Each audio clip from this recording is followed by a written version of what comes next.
아, 선생님, 예전에 그 숫자 1, 네. 하나를 설명할 때, 네. 하나는 공간이다라는 얘기도 했거든요. 네. 그리고 공간은 모든 것이 연결되어 있다라는 얘기도 있고, 네. 선생님은 어떻게 생각하시나요? 네. 음, 공간을 알면 거의 모든 걸 다 아는 거예요. 진짜 거의 신의 영역으로 들어가는 거예요. 공간을 알면. 그만큼 이 공간이라는 게 미스테리한, 우리의 상상을 벗어나는 그런 개념인데,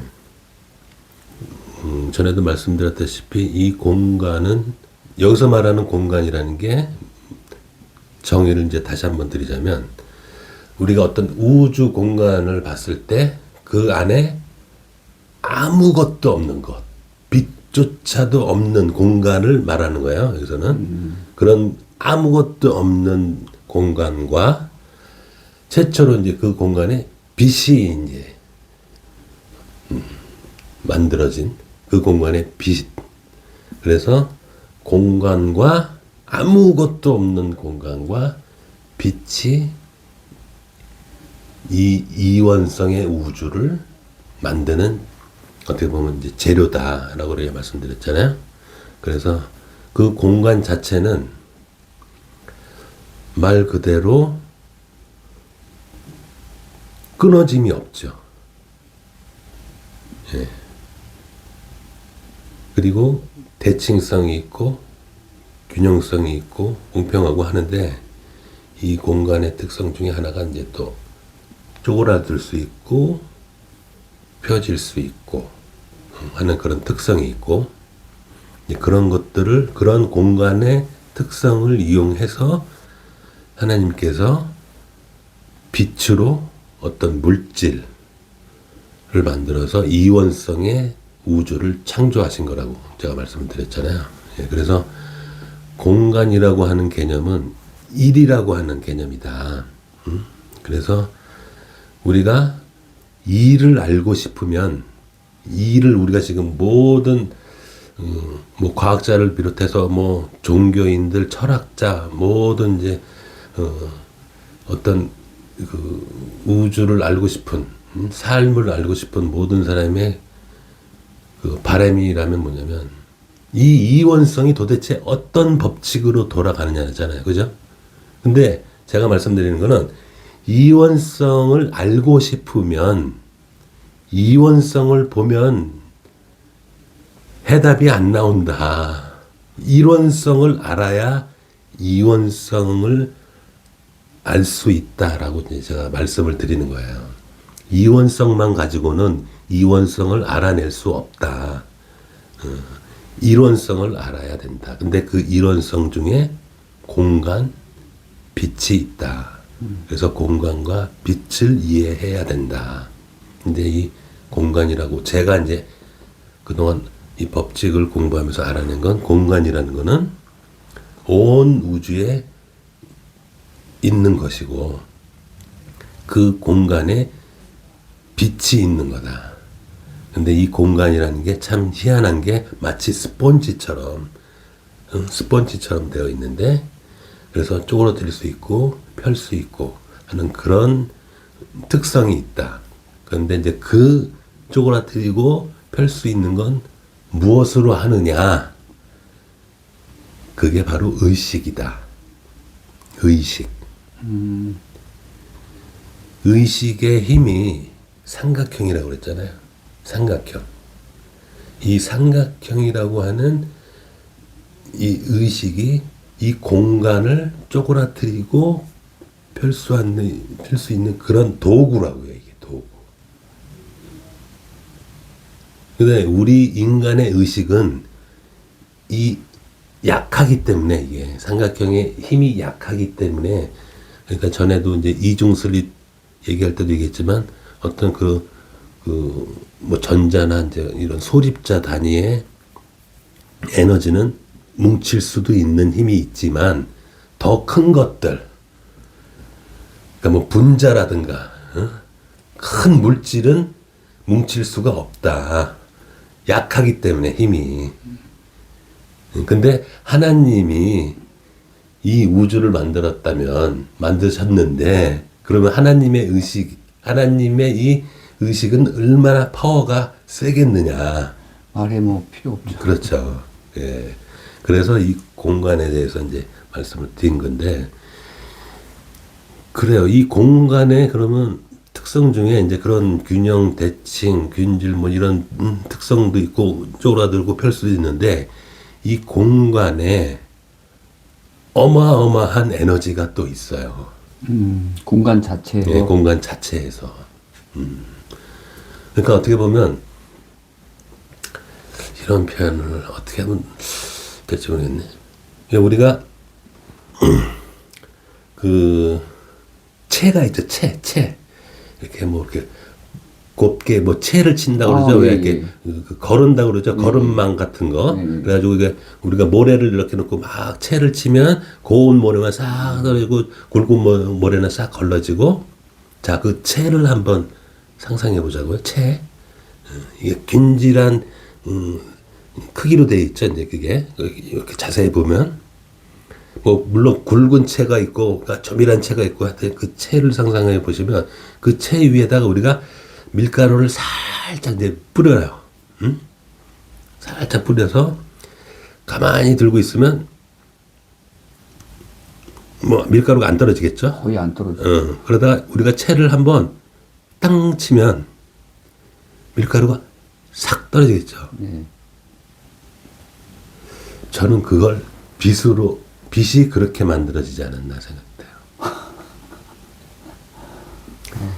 예?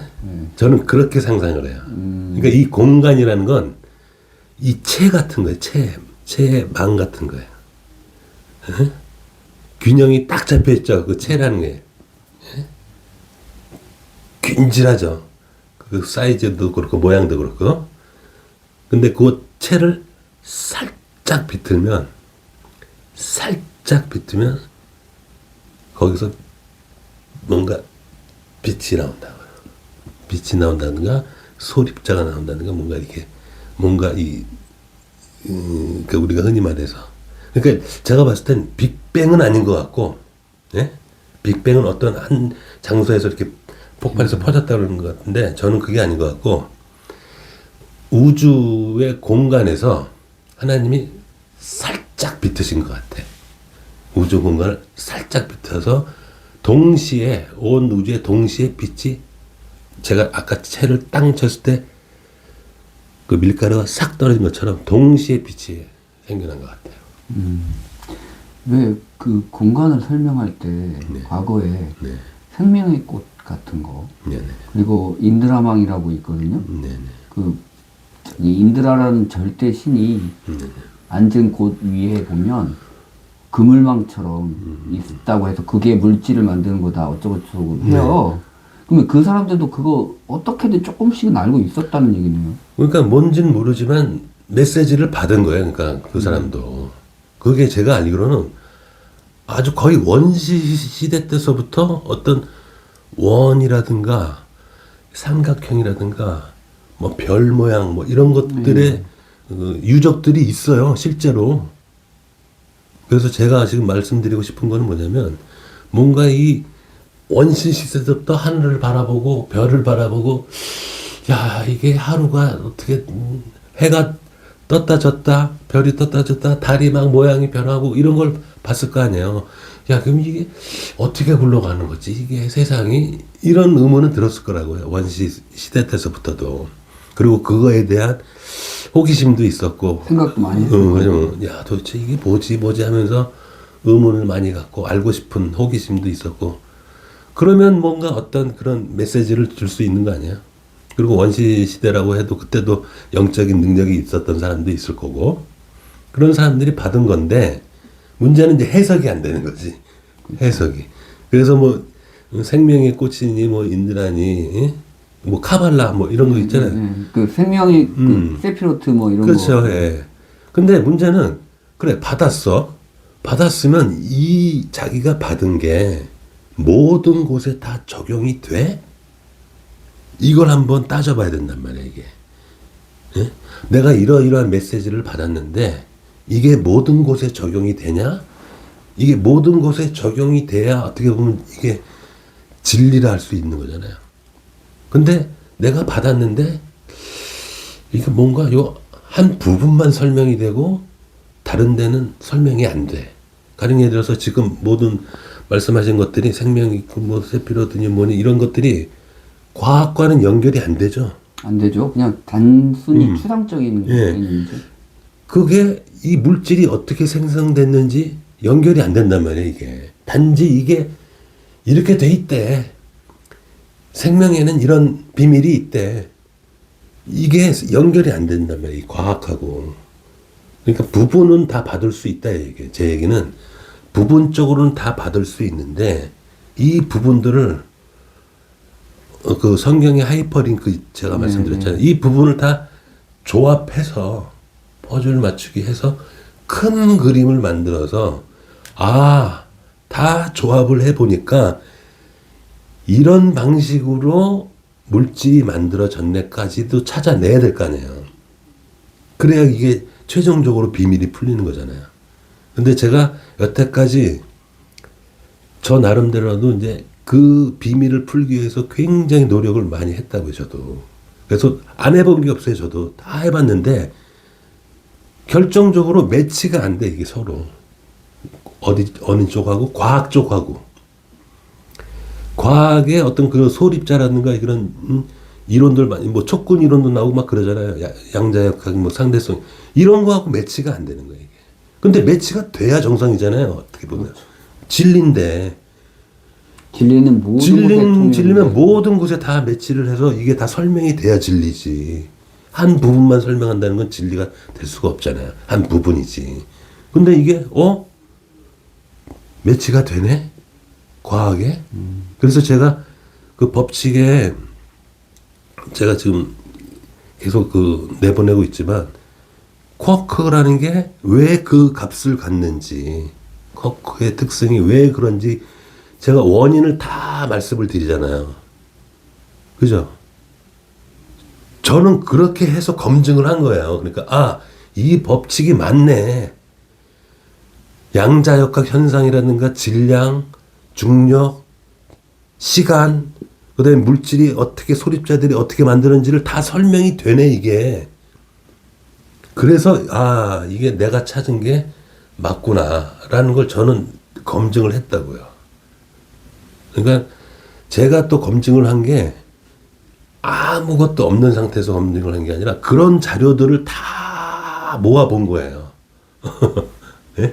그런 자료를 무시한 게 아니라 분명히 원시 시대 때든 청동기 시대 때든 뭔가를 받아서 이 사람이 이렇게 그려놓은 건데 이게 내가 받은 수와 도형과 무슨 연관이 있을까?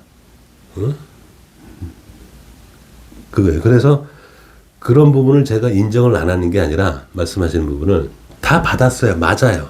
근데 해석을 못 하는 거야. 해석도 안 되고 이게 연결도 안 되고.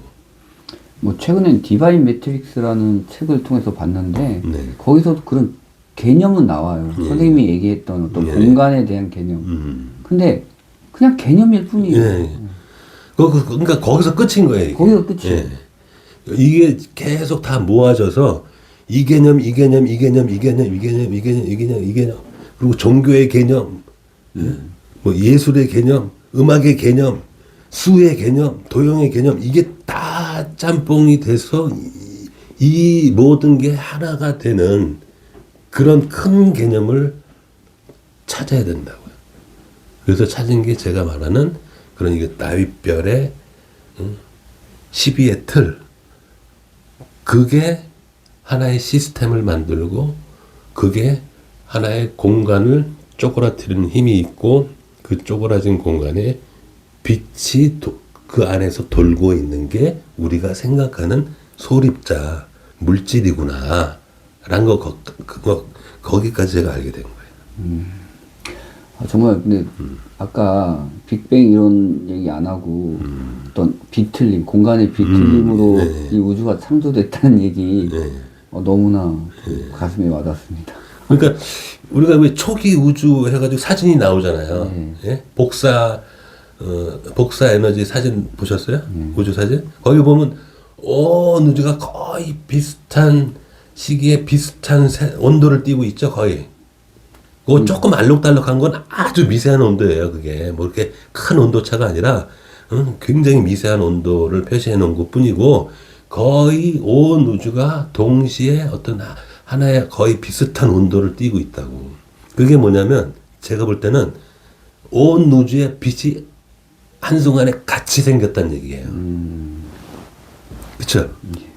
어디서 폭발을 해서 이렇게 퍼져나간 것이 아니라 그러면 동시에 같이 생겼다. 그러면 동시에 같이 생기려면 제가 아까 말씀드린 것처럼 이런 커다란 틀에서 체에서 우리가 흔히 사용하는 체에서 밀가루를 살짝 얹어놓고 살짝 비틀었을 때 동시에 밀가루가 탁 떨어지면서 생기는 것처럼 이게 뭔가 이게 하나님이 공간을 살짝 비틀지 않았나. 그래서 온 우주에 동시에 빛이 생기지 않았나. 그래서 그 빛을 재료로 이렇게도 뭉쳐보고 저렇게도 뭉쳐보고 이렇게도 뭉쳐보고 해서 최초로 소립자들이 만들어지고 또 이렇게 또 소립자들을 또 이렇게 뭉치해서 이제 거기서 쿼크도 나오고 이제 또 쿼크를 또 이렇게 또 뭉쳐가지고 또 이제 양성자, 중성자 뭐 이렇게 나오고 그렇게 만드셨다고 저는 생각을 하는 거예요. 그래서 제가 처음에도 말씀드렸다시피 내가 만약에 나의 의식이 성장을 해서 굉장히 파워풀해진다면 그래서 공간을 내가 마음대로 오그렸다가 펼 수 있는 그런 힘이 있다면 그러면 저는 신인 거예요. 신이 되는 거예요. 왜냐? 그러면은 어떤 물질도 창조할 수 있는 힘이 되는 거죠. 과학적으로 가능은 한 거죠? 예. 그럼요. 그리고 제가 알기로는 이런 그 외계인들 UFO 그런 기술이 있다라는 얘기는 이 공간의 특성을 아는 문명인 거예요. 그러니까 공간의 특성을 모르면 그렇게 먼 거리를 올 수가 없어요. 불가능해요.